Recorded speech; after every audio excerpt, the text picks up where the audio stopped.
tous, c'est Thierry. Allez, alors dans cette vidéo, en fait aujourd'hui je vais faire deux vidéos. Je voulais la faire en une seule, mais j'ai peur qu'elle soit un peu longue, donc je vais en faire deux. Je vais faire une vidéo, celle-ci qui va être sur l'indicateur que JP a programmé, donc l'indicateur de divergence. Comme ça, je vais vous montrer où aller le chercher, comment l'avoir, comment l'installer, les paramètres que vous pouvez y mettre et donc comment l'interpréter. Voilà, donc on va commencer par ça et dans la soirée, je ferai la vidéo sur l'analyse de la semaine. Donc ça, c'est une chose. Alors, avant de commencer la vidéo, je voulais... Alors, hop, on va aller ici. Voilà, il y a un nouveau membre qui s'est inscrit donc sur le forum, hein, à qui je voulais souhaiter la bienvenue. Donc Rémi, je te souhaite la bienvenue chez nous, hein, dans la communauté. Alors, je vais lire ton message pour tout le monde. Donc, bonjour Rémi, 28 ans, marié, famille avec enfants, je suis hôtelier restaurateur sur le changement. Je m'explique, l'établissement est en vente et je suis désireux de devenir trader pour gérer mon capital actuellement placé et qui ne rapporte pas, en tout cas pas pour moi, enfin pas à moi, et je suis un peu d'accord avec toi, c'est pas facile, ou alors tu fais plutôt perdre que gagner, et acquérir une réelle autonomie financière tout en travaillant. Car je considère le trading comme un métier, et ça, là, je te rejoins tout à fait, c'est un métier. De chez moi, au moins 7 heures, de 7-8 heures à 17 heures en gros, car après il y a la famille et la maison à s'occuper.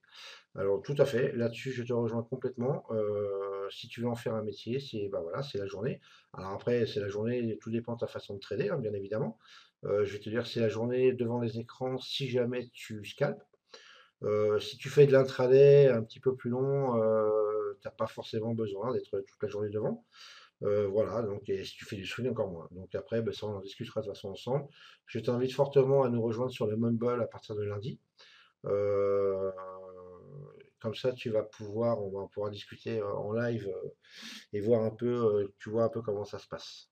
Voilà, donc je suis sur un ou deux forums français anglophones, j'ai des lacunes, je l'avoue, et j'ai découvert, donc sur l'anglophone, je suppose, et j'ai découvert votre site via une vidéo YouTube. J'ai fait le rapprochement en lisant le forum DailyFX. Ok.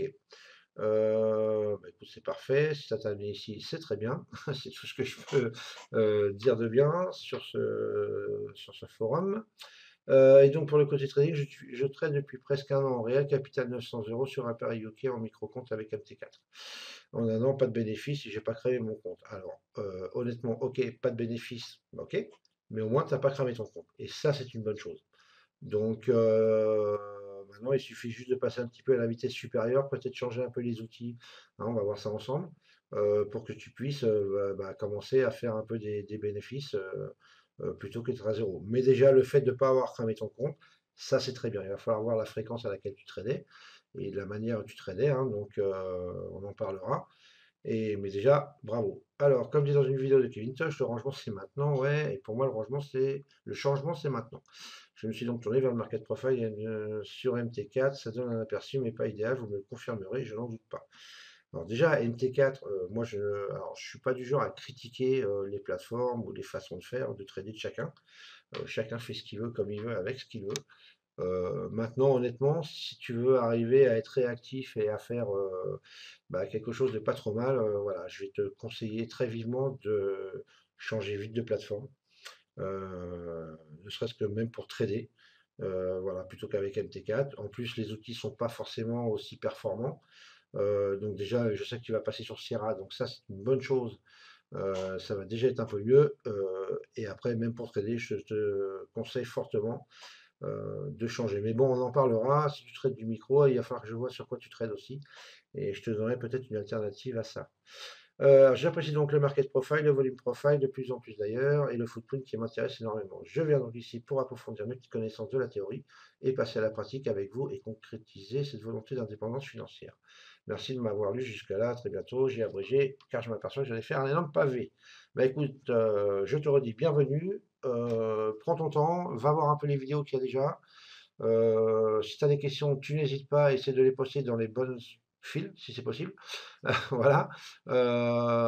Et puis, je te conseille donc de nous rejoindre sur le Mumble lundi. Donc, pour aller sur le Mumble, je te montre vite fait, comme je pense que tu verras la vidéo.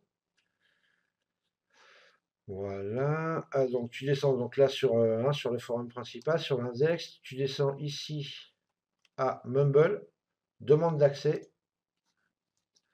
Donc il n'y a pas forcément besoin de demander, tu as juste instruction de connexion sur le Mumble. Voilà. Et là, on descend, on va aller dans la dernière page. Voilà. Et en fin de compte, tu télécharges donc le Mumble client et serveur name, TMP, serveur adresse, le port. Tu mets pas de mot de passe, tu mets juste ton pseudo du forum et tu vas nous rejoindre sur le Mumble sans souci. Moi, j'y suis, on y est à peu près hein, le matin à partir de 8 h en gros. En tout cas, moi, j'y suis. Voilà, allez, ça c'était la parenthèse. Donc pour Rémi, allez, on y va, on attaque l'indicateur de divergence de JP. Alors, donc première des choses, je vais vous faire comme ça on partait de zéro, après vous pouvez le mettre sur un graphique hein, déjà fait bien évidemment. Alors on va partir, on va aller chercher le boom par exemple. Donc on va passer sur contrat juin, trader, close. Alors attendez, hop, ça je vais descendre parce que ça va me gêner. On va se mettre en 10 minutes, voilà. Ok, donc là on a un graphe bougie classique, on va le réduire un peu, et on va faire. Alors donc première des choses, oui par contre j'ai oublié, pour aller le chercher, on va sur la page d'accueil du site, ici, vous avez indicateur. Donc vous cliquez sur indicateur. Ici vous avez vite fait donc ce que indicateur de divergence basé sur 6 conditions. Pour un essai de 15 jours, faites-en la demande à l'adresse mail ci-dessous. Vous cliquez dessus, vous envoyez un mail, c'est à notre ami JP, et vous lui demandez donc, vous mettez vos adresses mail, hein, mais normalement il l'aura, et vous lui demandez donc qu'il vous envoie l'indicateur pour une période de 15 jours d'essai. J'ai mis deux graphes ici, un en bougie pour vous montrer ce qu'il donne, et un en footprint pour vous montrer ce qu'il donne. Voilà, donc pour le récupérer, rien de plus simple, et vous en faites la demande, dès que JP va recevoir le mail, il vous enverra l'indicateur avec 15 jours d'essai dessus. Voilà, ça c'était pour vous montrer comment aller le chercher. Une fois que vous l'avez, on va dans ordinateur, disque local C, Sierra Chart. Pour ceux qui ont Sierra Chart en direct, qui ne passent pas par Infinity, vous allez dans Data et vous le mettez là-dedans. Pour ceux qui sont avec Infinity, vous allez dans Sierra Chart Transact M1, vous allez dans Data et là vous le mettez. Et donc en l'occurrence, il est quelque part, si je le trouve bien, il y en a plusieurs d'ailleurs. Hein, et donc le dernier, c'est celui-ci, hein, le du 9 mars. Voilà, qu'on a fait ce matin avec JP par Skype, parce qu'on a fait des tests quand même avant. Donc vous le mettez dedans, vous fermez. Et ça, on n'en parle plus. On revient dessus, donc vous êtes sur votre graphique, on fait un clic droit, Study. On va dans Add Custom Study. On va chercher l'indicateur, donc moi j'en ai plusieurs, hein, parce qu'on a fait beaucoup de tests. Vous voyez que c'est du travail quand même, hein, mine de rien. Donc ça va se présenter comme ça, vous cliquez sur la petite croix à côté, donc sur l'indicateur JPTH du 9 mars, hein, bon peut-être qu'il s'appellera différemment, mais bon, peu importe. Vous cliquez dessus, vous faites Add, et là vous l'avez rentré. Et vous allez dans les settings. Mais les settings, on y reviendra après. OK? Et on applique. Et là, vous avez l'indicateur. Donc, avec les divergences haussières et les divergences baissières. Alors, après, à vous de le tester, hein, de voir comment il fait. Donc là, vous avez, par exemple, donc, un petit triangle vert pour une divergence haussière, un triangle rouge pour une divergence baissière. Vous avez l'heure de la bougie à laquelle il y a eu la divergence, ainsi que le prix, qui va être donc le prix 142,74 en l'occurrence pour celui-ci. En JP, parce que je sais que ça tenait à cœur à pas mal de gens, surtout ceux qui connaissent, qui viennent un peu d'MT4 ou même d'autres plateformes qui l'ont, il vous a fait une ligne de prix. Donc qui bouge en fonction des prix, hein, bien évidemment, avec les prix à gauche et vous avez donc le même prix à droite ici. Voilà, donc hop, ici. On revient. Là, vous avez un compteur, donc là qui ne fonctionne pas parce que les marchés sont fermés, bien évidemment, et qui va pouvoir, qui va vous faire le décompte de la bougie suivant l'unité de temps dans laquelle vous êtes. OK? Donc ça, c'est une chose. Maintenant, on va aller dans les settings, parce que là, il est tout simple. Alors, Voilà les réglages que vous pouvez avoir. Le seuil, en plus, vous avez vu, il vous l'a marqué en français, hein. Alors pour ceux qui avaient des problèmes d'anglais, il a fait un effort, hein. Moi, ça aurait été que moi, je lui aurais dit, t'embête pas et fais ça en anglais. Mais bon, voilà, il a voulu prendre en compte ceux qui ont des problèmes avec l'anglais, ce qui est très bien d'ailleurs. Mais bon, moi j'ai plus de mal à lire à la limite en français à comprendre ce qu'il veut dire des fois qu'en anglais. Mais bon, ça c'est pas grave. Allez, seuil pour le différentiel accepté au delta, vous réglez. Donc ça, après, à vous de faire vos tests hein, vous-même, hein. Par défaut, il est à 0. Donc à vous de tester hein, si vous voulez bien, si ça change quelque chose ou pas. Donc, donc le différentiel accepté au delta, ça veut dire la différence qu'il va y avoir entre la bougie en cours et la bougie d'avant. Si vous voulez qu'il y ait plus ou moins d'écart entre les deltas. Ensuite, distance entre les triangles et la bougie. Antique. Donc là, en l'occurrence, il est à 5. Donc c'est-à-dire que... Attendez, hop, on va bouger ça. Voilà. C'est-à-dire que vous avez ici un espace de 5 ticks entre le triangle et la bougie, ici. Donc ça, vous pouvez bien évidemment le changer. Ensuite, vous avez les alertes qui sont mis pour la divergence haussière, pour la divergence baissière. Donc vous pouvez choisir votre alerte, hein. Donc vous cliquez ici et vous allez choisir le numéro d'alerte que vous voulez. Donc juste petit rappel, si vous voulez configurer une alerte perso, on va, oui, évidemment je peux pas, hop. Vous allez dans Global Settings, General Settings. Ici, vous avez Alert Sound Settings. Donc, vous choisissez un numéro d'alerte, celle que vous voulez, par exemple. Vous faites Select Sound File. Vous allez dans vos alertes, hein, qui se trouvent Sierra Chart, donc normal si vous n'avez pas par Infinity. Et si vous êtes par Infinity, Transact Thema. Et Alert Sound. Et là, vous avez donc toutes celles qui sont par défaut, plus celles que vous pouvez faire vous-même, hein, celles que j'ai fait moi. Donc, vous en choisissez une, vous l'attribuez, vous faites ouvrir. Et là, elle va se mettre, donc, en l'occurrence, par exemple, on va aller sur la, je sais pas, la 10 par exemple. Voilà, elle s'appelle divergence euro, elle sonne. Divergence euro. Voilà. Et admettons, et bah, à ce moment vous l'appelez divergence haussière, baissière, et vous l'attribuez à ce numéro-là. OK. Hop, studie, on entend dans les settings. On va se mettre comme ça. Voilà. Et donc là, bah, vous la sélectionnez pour la baissière, pour la haussière. Ensuite, ici, donc vous aurez un mot de passe. Et le mot de passe, donc là, en l'occurrence, quand vous allez avoir l'essai, il sera valable 15 jours. Et après, il ne fonctionnera plus, donc vous n'aurez plus l'indicateur. Après, il vous faudra l'acheter si vous avez envie de continuer avec. Et là, vous aurez un mot de passe permanent. Mais toujours un mot de passe. Donc, c'est pour éviter que les gens distribuent l'indicateur gratuitement à d'autres. Voilà, comme ça, ce sera en fonction de l'adresse IP aussi, je le dis de suite. Donc, ce qui fait que le mot de passe sera associé à l'adresse IP, donc vous ne pourrez pas le donner quoi qu'il arrive. Voilà, ça c'est une sécurité qu'on a pris. J'espère que ça va pas choquer certains. Mais bon, c'est une sécurité qu'on a pris pour pas qu'il soit distribué gratuitement à tout et tout le monde. Voilà. Ensuite, avertissement sonore sur votre bougie, vous pouvez choisir oui ou non. Ensuite, vous avez distance du texte par rapport aux flèches.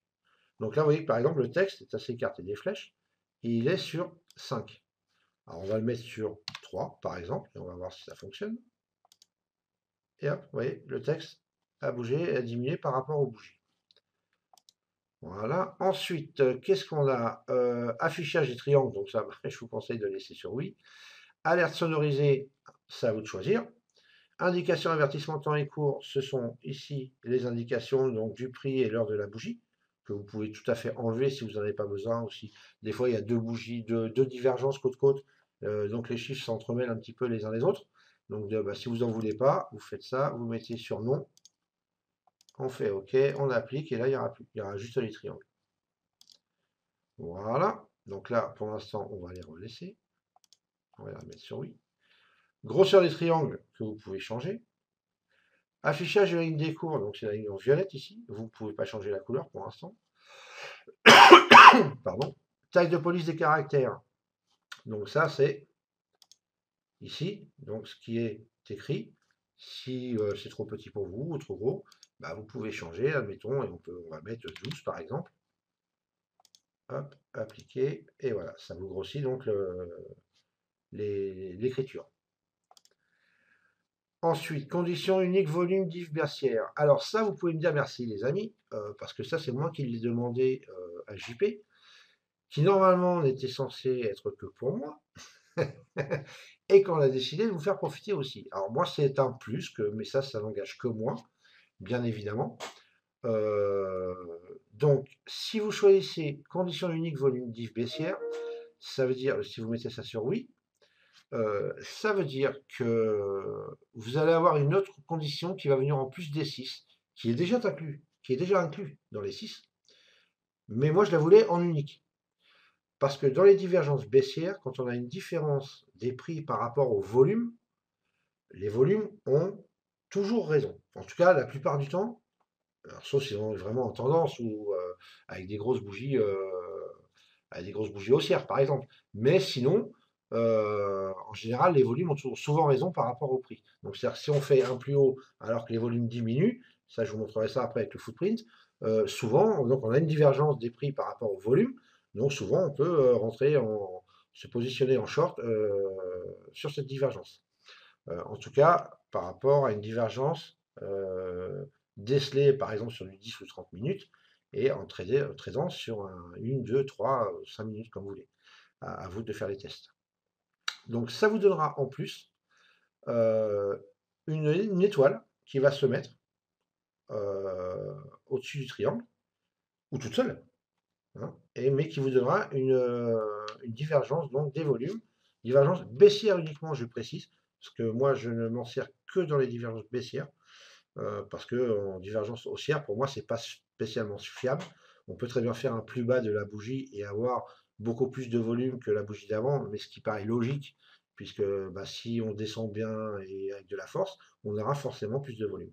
Donc c'est pour ça que je ne la prends pas en compte, je ne prends en compte que les divergences baissières. Voilà, et là vous pouvez en div baissière, valeur du pourcentage du différentiel du volume total. C'est-à-dire vous pouvez choisir un pourcentage que vous voulez qu'il y ait par rapport à la bougie actuelle et la bougie d'avant. Là, par défaut, je l'ai laissé sur 1 pour qu'on voit un peu ce que ça donne, parce qu'il n'y en a pas forcément beaucoup non plus, hein. Donc, et après, vous pouvez régler donc, avec plus ou moins, comme vous voulez. Ensuite, les subgraphes. Par contre, ah oui, j'ai oublié. Affichage des traits verticaux, affichage des traits horizontaux. Donc là, par défaut, ils sont sur non, on va les mettre sur oui. Comme ça, vous allez voir à quoi ça correspond. On va faire OK, on va appliquer. Voilà. Là, vous avez des traits donc, qui se sont affichés, verticaux et horizontaux, qui vous donnent donc, le trait vertical donc, sur la bougie de la divergence, ici. Euh, et voilà. Alors, moi, personnellement, je ne l'aimais pas. Je sais, alors, n'oubliez pas que cette version de l'indicateur est une pré-release. Donc, ce n'est pas forcément la version définitive. Il va y avoir des mises à jour. Je sais que JP envisage d'autres choses sur cet indicateur visuel, hein, au niveau des couleurs, par exemple, des carrés. Enfin, je ne vous en dis pas plus, on verra ça plus tard. Voilà, donc après, c'est à vous de voir si ces lignes vous plaisent ou pas, quoi. À vous de voir. Euh, Après, ouais, voilà, ça peut. Moi, personnellement, non. Mais bon, après, voilà, c'est chacun. Et de toute façon, si vous avez des questions, vous n'hésitez pas à vous les demander à JP. Hein, vous avez son mail de toute façon sur la page d'indicateur à télécharger. Et voilà. Ensuite, ici, donc vous avez donc ça, on n'en parle pas, c'est la delta divergence. On ne touche pas puisqu'en fin de compte, ils peuvent pas être changés pour l'instant les triangles. Text label ici, donc la custom text ici vous pouvez changer, je crois, hein, si je ne me trompe pas. Et le compteur ici, c'est ça. Donc bon, après si vous voulez changer les couleurs, vous pouvez le faire. Voilà. Alors ça, c'est fait. Paf. Et voilà. Donc vous, alors attendez, qu'est-ce qui se passe là? Setting. On va mettre sur non, j'ai dit, parce que moi j'en veux pas. Hop. OK. Appli. Et OK. Alors, on va essayer de regarder un peu dans l'historique. Je suis pas sûr qu'il y en ait beaucoup, hein. Il va falloir voir ça un peu. Je vais essayer d'aller un peu plus vite. Paf, paf, paf. Vous voyez qu'il n'y en a pas tant que ça. Vous voyez, tout à l'heure je vous disais deux divergences baissières. Donc les chiffres, hein, ils s'entremêlent un petit peu. Bah, ouais, quand il y a deux bougies comme ça à côté. Donc bah, au pire, vous mettez pas les textes. Et comme ça, vous êtes pas embêté. Affichage, indication ici. Donc on met sur nom. OK, on applique. OK, comme ça, il n'y a que les divergences. Ah, vous voyez, si vous regardez les divergences, elles sont quand même plutôt pas mal, hein. Bon, divergence haussière, celle-là, peut-être qu'on aurait pu faire quelques tics, hein, je ne sais pas, il faut le voir sur un graphique plus petit. Là, haussière, on a une belle divergence quand même. Là, baissière, on a aussi une belle divergence. Haussière, on a une belle divergence. Baissière, belle divergence ici. Haussière, on aurait presque pu rentrer, puisqu'on est quand même pas mal monté. On a eu un renfort ici. Voilà, bon, vous voyez qu'elle fonctionne quand même pas mal. Mais attention, hein, n'allez pas vous baser que là-dessus pour prendre vos trades, hein. Donc ça reste un indicateur. Et évidemment, je ne vois pas mes étoiles. Bon, bah c'est pas très grave, tant pis. Peut-être qu'il faut que je change les réglages. Bon, il y en a une là, par exemple. Voilà. Donc ça veut dire que sur cette bougie-là, ici, on a fait un plus haut, donc on a dû faire moins de volume. Ce qui fait qu'il y avait une divergence baissière par rapport au volume. Et bien regardez, pouf, pouf, pouf, pouf, pouf. Et on continue à descendre. Donc elle était plutôt pas mal. Voilà, donc ça c'est pour ça que moi je mets ça en plus. Allez, on va passer vite fait sur un graphe. Parce que après la vidéo va être assez longue. On va aller ici. Et on va aller sur... bah, c'est une bonne question. On va aller sur le... Ça c'est quoi celui-là? Non, pas celui-ci. On va plutôt aller footprint V2. Voilà, on va plutôt passer sur celui-là. Donc on va écarter un peu. Ici. Hop, on va écarter. Voilà, donc là on a un graph footprint. Bon, ça c'est mon ancienne version, hein, mais bon, voilà quoi, après chacun. Ah, un petit truc que je voulais vous montrer, ouais, vite fait, pendant qu'on est au graph footprint, on ne pas trop avoir avec l'indicateur, mais bon, ça peut être sympa. Ici, donc vous avez l'indication quand vous rentrez vos numériques. Excusez-moi.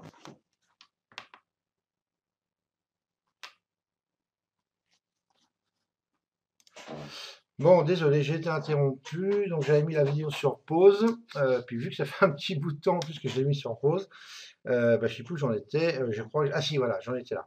Donc, oui, ce que je voulais vous montrer ici, là, pour les delta, ah merde, les number bar cumulative value, voilà, ici, ce que vous pouvez faire, c'est pas mal, pour ceux qui ne savent pas, hein, que je le mets. Donc, par exemple, ici, donc là, ce que volume, bit volume différence, donc la première ligne en blanc ici, on sait que c'est les deltas.